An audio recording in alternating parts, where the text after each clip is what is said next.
Hey Anson, sup? Sitting out here on my back porch, kind of enjoying the wonderful and seasonably cool weather we're having in North Carolina. And I'm thinking about you.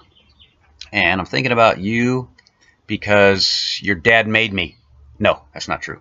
I'm thinking about you because your folks asked me to say a few words to you during this time, graduation and beyond, as you're moving into that phase. So maybe some things I remember, some things I saw, some advice, that kind of thing. So I'm going to do it. I got a captive audience, and so you have to listen.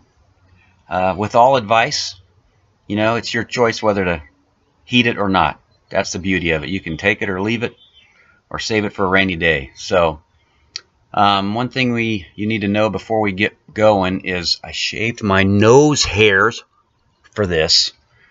So you owe me. Owe me. That's all I got to say. But anyway, buckle up, because here we go. Start off with, well done. Well done. You made it. You kicked high school in the teeth, and you did it well. You excelled academically. You excelled geographically at high school. You did some at home, some at school, some on the slopes, and I'm not sure where the rest went, but you mastered that, and you did it well. Academically, you're smart, and you proved it. All the sports, any activity that you engaged in, you were good at. Skiing, soccer, whatever else it was, you did that well. You made some good friends, and friends were drawn to you, and so you attracted quite a few friends, most of whom you wanted, maybe some you didn't.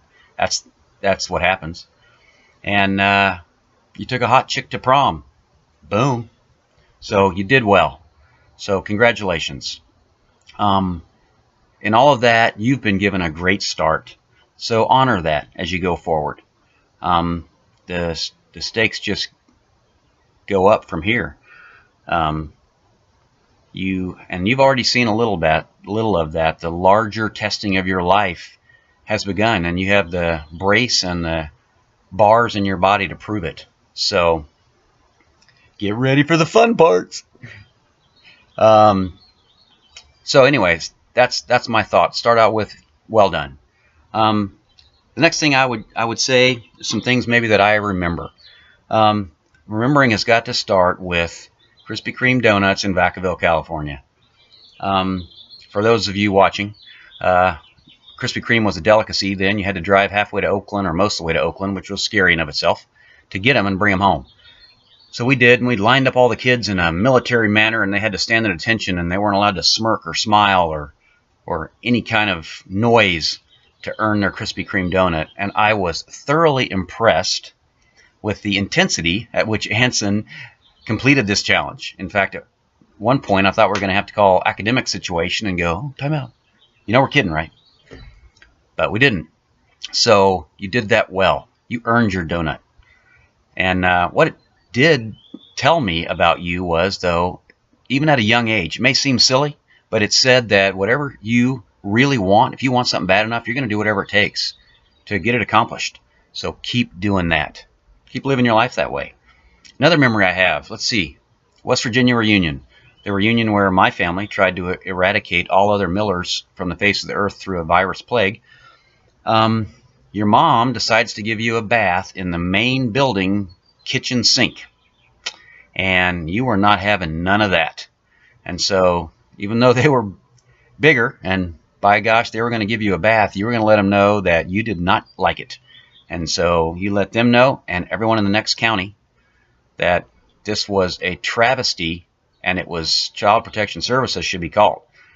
And even though we chuckled as we were watching, I remember thinking, man, there's something fierce about this kid. And it's still true today.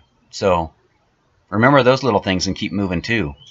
Some other things, the brothers games used to come over when you guys would visit. And, Luke and Logan and Levi, they already had the brothers game. There was many battles fought, and many root beer toasts had already occurred to the victors. But you showed up, grabbed your weapon of choice, and you just jumped right in. And you guys had a ball, and you just fit in as if you'd never left. And with the cousin skits, same thing. You'd jump right in, you'd find your place, and that's what I remember about all of that. It was kind of like whenever you showed up, You brought yourself to it. Whatever it was you got involved in, you fit in very quickly and you made it better. The experiences were all better because Anson was a part of them. You brought a presence and a joy and life to the event and to the people around you. And I think that's still true today, and that's going to be something said about you for the rest of your life. So keep living that way too. You're kind-hearted, and you have a keen awareness of other people, and none of that makes you weak. In fact, it just makes you even stronger. So hold on to those personality traits that other folks see like that, and just remember that that's true about you. And remember that everything that's being said here today is true. We were right about you. So those are some of the things I remember. I think maybe offer up some thoughts. As you're moving into this phase, every man, young man in particular, wants to go on mission.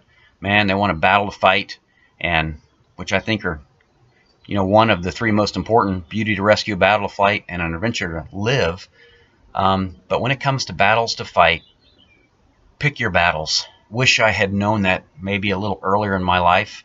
You don't need to fight every one. As you go down the road of life, you'll see it's strewn with men and women who pick the wrong battles, and they're stuck and they don't even know how to move on. So pick your battles, and when you do it this way.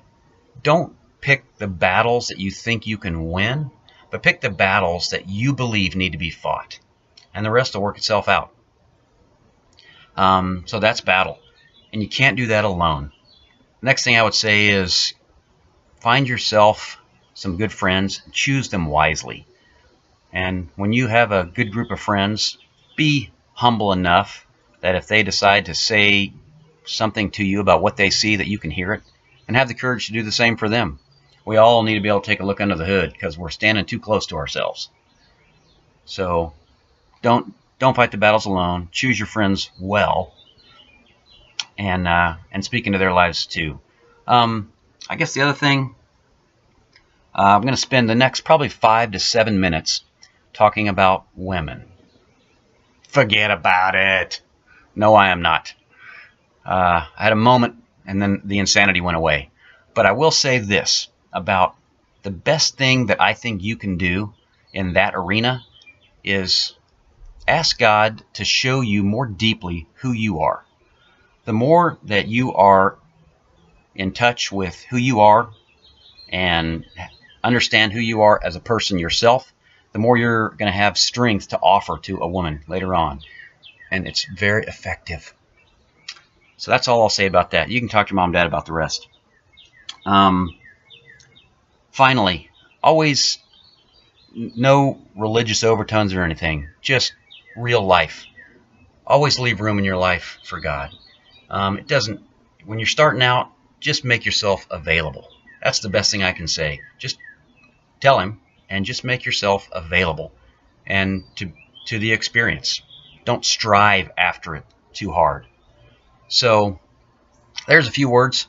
I would say, in the end, if you remember nothing else about this, just remember every man gets to a point in life where they kind of feel like they've hit bottom. There's nowhere to go. There's nothing left to do. Don't believe it. There's one thing you always have. It's a choice. You can always make a choice. That can never be taken from you. So ask Logan about his sword. You are never out of the fight. So anyway, there you go. Those are a few words. Maybe a little longer than I thought I was going to take, but love you, man. Proud of you. Just looking forward to great things from now on for you. So it's your turn. Warrior up. It's what we do. So I'll see you around. Peace out.